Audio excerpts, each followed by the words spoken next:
Bismillahirrahmanirrahim. Assalamualaikum warahmatullahi wabarakatuh. Saya Nurul Fatona Najla, mahasiswi semester 5 dari Universitas Muhammadiyah Profesor Dr. Hamka, ingin membawakan proposal penelitian metode kualitatif dengan judul Analisis Kemampuan Berpikir Kritis Siswa dalam Menyelesaikan Bukti Geometri. Dan di sini yang pertama-tama yang akan kita bahas adalah bab 1, yaitu pendahuluan. Yang A, ada latar belakang masalah. B, fokus dan subfokus penelitian. C, pertanyaan penelitian. D, tujuan penelitian. E, manfaat penelitian. Yang pertama ada latar belakang masalah. Matematika merupakan salah satu mata pelajaran yang diajarkan di SD atau MI sebagaimana dikatakan Prihandoko pada tahun 2006 bahwa matematika merupakan ilmu dasar yang sudah menjadi alat untuk mempelajari ilmu-ilmu yang lain. Mata pelajaran matematika perlu diberikan kepada semua siswa mulai dari sekolah dasar untuk membekali siswa dengan kemampuan berpikir logis, analitis, sistematis, kritis, dan kreatif, serta kemampuan bekerja sama. Hal penting yang menjadi bagian dari tujuan pembelajaran matematika adalah untuk meningkatkan kemampuan dasar matematika. Kemampuan dasar yang dimaksud adalah kemampuan penalaran matematis. Untuk meningkatkan kemampuan dasar siswa harus diarahkan untuk mengamati, menebak, bertindak, mencoba, dan menjawab pertanyaan. Dan ini diharapkan dapat menumbuhkan kemampuan berpikir siswa. Berpikir yang diarahkan melalui pembelajaran di sekolah dasar adalah keterampilan berpikir tingkat tinggi seperti keterampilan berpikir kritis. Kemudian, kemampuan berpikir kritis diperlukan dalam membuat keputusan untuk melakukan atau mempercayai suatu hal yang diawali dengan berpikir dengan beralasan dan berpikir reflektif menurut Ennis pada tahun 2013 dan Paskion pada tahun 2000. Berpikir kritis bertujuan untuk memberikan kepercayaan atau tidak ada klaim yang diberikan. Berpikir kritis berkaitan erat dengan matematika, khususnya dalam menyelesaikan permasalahan. Namun, pada kenyataannya, para lulusan tidak memiliki kompetensi yang cukup dalam mata pelajaran dan menunjukkan kelemahan dalam berpikir kritis, manajemen waktu, dan kapasitas untuk bekerja mandiri serta etika dalam bekerja, kata Akindi dan Al-Mekwafi pada tahun 2017. Oleh karena itu, berpikir kritis perlu didorong dan diperkuat pada semua jenjang pendidikan, ucap Walker 2013. Kemudian, geometri adalah cabang matematika yang mempelajari bentuk ukuran, posisi, dan proporsi suatu benda beserta sifat-sifatnya dan hubungannya satu sama lain. Geometri merupakan salah satu cabang matematika yang akrab bagi manusia sejak lahir karena geometri ada di mana-mana, di setiap tempat dan hampir di setiap objek visual. Menurut Van Helen, mengemukakan bahwa ada 5 tahapan belajar geometri. Yang pertama yaitu visualisasi, yang kedua analisis, yang ketiga abstraksi dan deduksi formal, yang keempat deduksi, dan yang kelima rigor atau akurasi. Kelima tahapan tersebut masing-masing menggambarkan proses berpikir seseorang dalam mempelajari geometri yang semakin meningkat pada setiap tahapannya. Proses berpikir memerlukan penalaran dan kemampuan berpikir tingkat tinggi. Salah satunya adalah kemampuan berpikir kritis. Sehingga dengan mempelajari geometri, kemampuan berpikir kritis siswa akan meningkat. Berdasarkan pemaparan yang sudah tersampaikan di atas, tujuan penelitian adalah mengkaji penalaran dan kemampuan berpikir tingkat tinggi.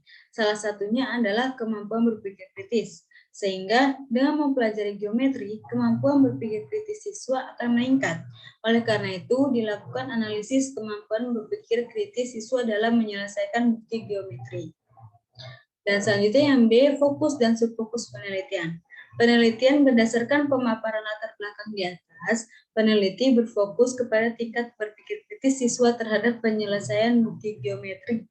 Dari fokus penelitian ini, maka dibagi lagi ke dalam subfokus penelitian antara lain. Yang pertama, kemampuan berpikir kritis siswa dalam menyelesaikan bukti geometri. Yang kedua, pengaruh berpikir kritis siswa dalam menyelesaikan bukti geometri. Yang ketiga, C, pertanyaan penelitian. Berdasarkan pemaparan latar belakang di atas, adapun pertanyaan terkait dengan proses penelitian berlangsung adalah bagaimana kemampuan berpikir kritis siswa SMP dalam menyelesaikan bukti geometri.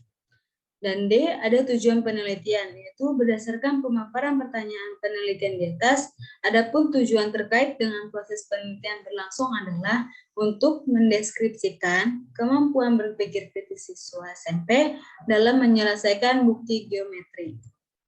Yang E, ada manfaat penelitian. Hasil dari penelitian ini diharapkan dapat memberikan manfaat sebagai berikut. Yang pertama ada manfaat teoritis. Dari manfaat teoritis dibagi menjadi dua, yaitu yang A, memberikan tambahan pengetahuan tentang kemampuan berpikir kritis siswa dalam menyelesaikan bukti geometri berdasarkan tingkat berpikirnya.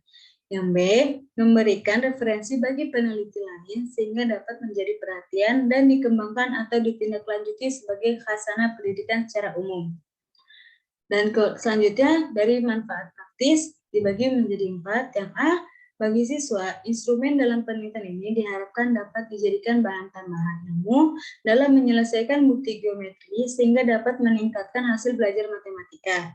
Yang B, bagi guru, matematika penelitian ini dapat digunakan sebagai salah satu informasi penting tentang keterampilan geometri siswa dalam menyelesaikan bukti geometri. Yang C, bagi lembaga pendidikan dan sekolah yang terkait, diharapkan dapat memberikan sumbangan informasi yang bermanfaat untuk meningkatkan mutu pendidikan. Yang D, bagi peneliti, sebagai pengalaman dan bekal pengetahuan untuk persiapan terjun dalam lembaga pendidikan agar menjadi guru yang profesional. Kemudian bab 2-nya di sini ada kajian teori. Akan membahas mengenai deskriptif konseptual fokus dan subfokus penelitian dan penelitian yang relevan. Yang pertama, deskriptif konseptual fokus dan subfokus penelitian. Yang A, deskriptif konseptual fokus penelitian. Di sini ada pengertian dari berpikir kritis. Berpikir menurut Plato adalah berbicara dalam hati. Berpikir adalah meletakkan hubungan antara bagian-bagian pengetahuan kita. Dalam Kamus Besar Bahasa Indonesia atau KBBI, berpikir artinya menggunakan akal budi untuk mempertimbangkan dan memutuskan sesuatu. Proses berpikir itu pada pokoknya ada 3 langkah, yaitu pembentukan pengertian, pembentukan pendapat, dan penarikan kesimpulan. Berdasarkan pengertian di atas, maka dapat diambil kesimpulan bahwa berpikir kritis adalah keterampilan berpikir yang melibatkan proses kognitif dan mengajak siswa untuk berpikir secara reflektif terhadap suatu masalah. Berpikir kritis melibatkan keterampilan berpikir induktif seperti mengenali hubungan, menganalisis masalah terbuka, menentukan sebab dan akibat, menarik kesimpulan, dan membuat kesimpulan dengan mempertimbangkan data yang relevan. Selanjutnya, ada subfokus penelitian. Di sini ada pengertian dari geometri. Geometri, menurut Bird, merupakan bagian dari matematika yang membahas mengenai titik, garis, bidang, dan ruang. Geometri berhubungan dengan konsep-konsep abstrak yang diberi simbol-simbol. Beberapa konsep tersebut dibentuk dari beberapa unsur yang tidak didefinisikan menurut sistem deduktif. Geometri merupakan salah satu sistem dalam matematika yang diawali oleh sebuah konsep pangkal, yakni titik. Titik kemudian digunakan untuk membentuk garis, dan garis akan menyusun sebuah bidang. Pada bidang akan dapat mengkonstruksi macam-macam bangun datar dan segi banyak. Segi banyak kemudian dapat dipergunakan untuk menyusun bangun-bangun ruang. Dari beberapa pengertian di atas, dapat disimpulkan bahwa geometri adalah suatu ilmu dalam sistem matematika yang mempelajari garis, ruang, dan volume yang bersifat abstrak dan berhubungan satu sama lain. Mempunyai garis dan titik sehingga menjadi lambang seperti bujur sangkar, segitiga, lingkaran, dan lain-lain. Dan selanjutnya yang B, ada penelitian yang relevan. Ada beberapa hasil penelitian terdahulu yang relevan atau berhubungan dengan penelitian yang dilakukan oleh peneliti, yaitu sebagai berikut. Yang pertama dari Arum Hikmatul Afifah, Susanto, Titik Sugiyarti, Sunardi, Leoni Anta, dan Leonianta Monalisa. Dengan judul Analisis Keterampilan Geometri Siswa Kelas 10 dalam menyelesaikan soal segi 4 berdasarkan level Van Hiel. Dan yang kedua ada dari Yuni Adriani Mariangga dengan judul Analisis Kemampuan Berpikir kritis mahasiswa dalam memecahkan masalah geometri Euclid. Dan yang ketiga dari Rizky Amalia dengan judul Kemampuan Berpikir Matematis Mahasiswa dalam Menyelesaikan Masalah Geometri. Dan yang keempat dari Lilian Rifkiana dengan judul Analisis Kemampuan Berpikir Kritis Siswa dalam Pembelajaran Model 4K Materi Geometri Kelas 8 ditinjau dari gaya kognitif siswa. Dan yang kelima dari Hayatun Nufus dengan judul Analisis Tingkat Kemampuan Berpikir Kritis Siswa dalam Memecahkan Masalah Geometri. Dan selanjutnya masuki bab 3 mengenai metodologi penelitian. Di sini akan membahas mengenai alur penelitian, tempat dan waktu penelitian, latar penelitian, metode dan prosedur penelitian, dan peran peneliti. Yang pertama ada alur penelitian. Hambatan belajar yang dihadapi siswa saat menyelesaikan bukti geometri adalah hambatan berpikir kritis, yaitu proses belajar yang mengharuskan siswa menemukan solusi dari masalah yang diberikan, terutama pada mata pelajaran geometri kelas 9 yang ditemukan problem yang terjadi saat pembelajaran matematika. Siswa sulit memahami materi, menyelesaikan persoalan, dan yang lainnya. Oleh karena itu, diperlukan sebuah solusi untuk dapat mengatasi permasalahan tersebut. Penelitian ini memiliki standar alur kegiatan yang bertujuan agar proses berjalan secara terencana dan sesuai dengan target yang diinginkan. Alur penelitian digunakan sebagai acuan dalam meningkatkan pembelajaran yang tercipta sesuai dengan yang diharapkan. Dan di sini ada tabel yang berisikan alur penelitian, dimulai dari kita memulai penelitian, kemudian proses identifikasi masalah, kemudian pembuatan instrumen, dan teknik dan prosedur pengumpulan data, terdiri dari observasi, wawancara, dokumentasi, dan bahan audio dan visual. Dan di sini ada analisis data mengenai hambatan belajar yang dihadapi siswa saat menyampaikan bukti geometri dengan menggunakan kemampuan berpikir kritis, pembahasan hasil analisis, kesimpulan dan saran, dan terakhir pelaporan selesai. Dan yang B, ada tempat dan waktu penelitian. Untuk tempat pelaksanaan, ada di lokasi penelitian direncanakan di SMP Malahayati, Jakarta pada kelas 9.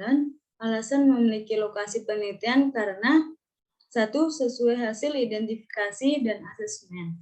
Ditemukannya beberapa siswa yang mengalami kesulitan belajar matematika. Yang kedua, belum terlayaninya siswa yang mengalami kesulitan belajar matematika di kelas sesuai dengan kebutuhannya. Dan subjek dari penelitian ini adalah 1 kelas 9 yang mengalami kesulitan dalam menyelesaikan bukti geometri dan 1 orang guru kelas 9 yang bertanggung jawab dalam pelaksanaan pembelajaran di kelas tersebut. Dan waktu penelitian ini akan dilaksanakan sekitar bulan Agustus sampai Oktober 2023 dengan melakukan berbagai persiapan berupa pengaturan yang sudah dijadwalkan oleh peneliti. Dan kemudian ada latar penelitian. Latar penelitian adalah tempat di mana peneliti melakukan penelitian. Tempatnya berlokasi di SMP Malahayati, Jakarta. Yang menjadi subjek penelitian adalah murid SMP kelas 9. Dengan jumlah 1 kelas dari kelas 9, alasan peneliti melakukan penelitian di tempat ini karena sekolah ini memiliki keunikan, yakni sekolah ini sudah termasuk sekolah berstandar internasional. Dan yang D ada metode dan prosedur penelitian. Dan metode penelitian adalah penelitian ini adalah penelitian yang bersifat kualitatif. Penelitian yang digunakan yaitu penelitian kualitatif deskriptif. Penelitian kualitatif deskriptif adalah berupa penelitian dengan metode atau pendekatan studi kasus atau case study. Penelitian ini memusatkan diri secara intensif pada satu objek tertentu yang mempelajarinya sebagai suatu kasus. Data studi kasus dapat diperoleh dari semua pihak yang bersangkutan dengan kata lain, dan studi ini dikumpulkan dari berbagai sumber. Dari Nawawi pada tahun 2003. Kemudian prosedur penelitiannya adalah Lexi menyatakan bahwa prosedur penelitian kualitatif menghasilkan data deskriptif berupa kata-kata tertulis atau lisan dari orang-orang dan perilaku yang diamati. Analisa dalam penelitian ini menggunakan pendekatan kualitatif, karena permasalahan yang akan dibahas tidak berkenaan dengan angka-angka tetapi mendeskripsikan secara jelas dan terperinci serta memperoleh data yang mendalam dari fokus penelitian. Penelitian kualitatif selalu berusaha mengungkapkan suatu masalah, situasi atau peristiwa apa adanya. Hasil penelitian diarahkan dan diterapkan pada upaya memberikan gambaran yang objektif dan rinci tentang keadaan sebenarnya dari objek penelitian. Dan yang E ada peran penelitian. Peran peneliti merupakan salah satu kunci keberhasilan dalam sebuah penelitian, sehingga perlu adanya keterlibatan langsung peneliti untuk terjun ke lapangan dan mengetahui permasalahan apa yang sebenarnya terjadi. Hal ini dimaksudkan agar data dan informasi yang diperoleh tidak menyimpang dan dapat dipertanggungjawabkan kebenarannya. Dalam pembelajaran di SMP Malahayati Jakarta, peserta yang akan diteliti adalah siswa kelas 9 dengan jumlah siswa 20 orang, terdiri dari 10 perempuan dan 10 laki-laki. Setelah mengikuti berbagai langkah dan prosedur untuk melakukan penelitian ini, pihak sekolah akhirnya mengizinkan penelitian tersebut untuk dilakukan. Sekian pemaparan proposal saya. Terima kasih. Wassalamualaikum warahmatullahi wabarakatuh.